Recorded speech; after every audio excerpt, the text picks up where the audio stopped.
Yes, it's a pair of Big 12 matchups as Sam Ehlinger leads Texas against Chuba Hubbard and Oklahoma State at 4 Eastern, followed by Oklahoma squaring off against Texas Tech. It all kicks off Saturday on Fox and the Fox Sports app.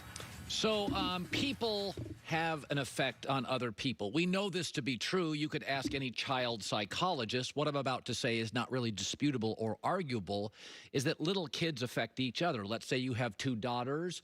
One daughter is really cute and the other daughter is not quite as cute, and the girl that is cute gets all the attention, and it will affect overwhelmingly the other girl that doesn't get attention throughout the course of her life. If you have two sons, three sons, one is reckless and a little bit of a bully, the other kids watching how that got him in trouble can eventually be prone to being much more safe because they have watched their brothers and sisters. Ask any parent. You have 4 kids, they're all different. They have the middle child syndrome. We call it the old child syndrome, the youngest child syndrome, the middle child syndrome. People around each other change behaviors for a lifetime. We also know in psychology, there's a phenomenon called the super saver phenomenon, meaning if 2 people got married, you'd never been with each other your whole life, and at 30 years old, you get married to somebody. And you're both savers. You put your money away. You're almost like obsessed with saving money. And if 2 people get married that are like that, one will become the super saver, and the other one will start spending money, which will create conflict because somebody will go, they'll compete against each other to be savers, and at some point, one will be the super saver, and the other one's like, okay, enough already. I'm going to go buy a Rolex. The point being, we do affect each other. You know, they say pets start looking like their owners. I mean, we affect each other. So Odell Beckham leaving, the Browns are better. I said that, and I've been saying this for 2 years. They're better without him. Now, that's Baker Mayfield said, that's insensitive. How can you say that? I've been saying that for 2 years, regardless of the injury.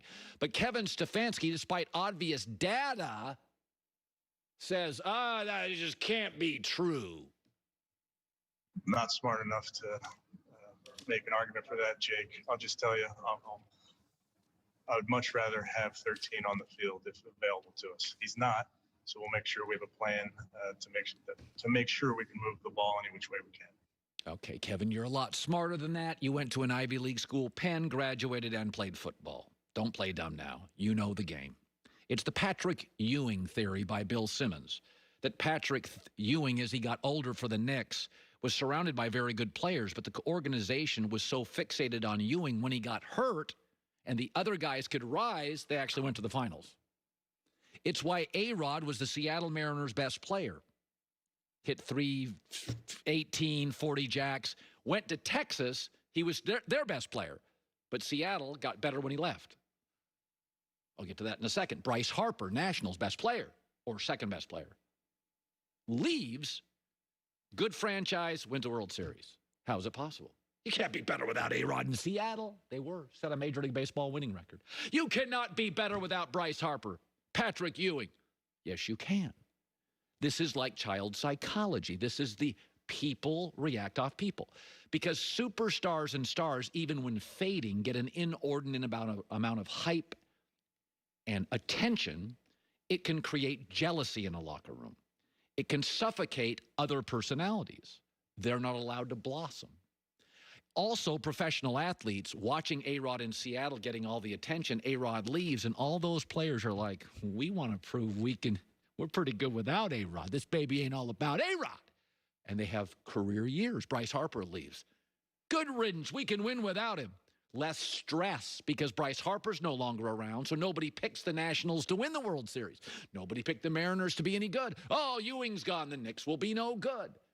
Is that the reality is that we all react off each other. You work with somebody long enough, you kind of know when they're in a bad mood, when they're in a great mood, when to put your arm around them, when to give them space.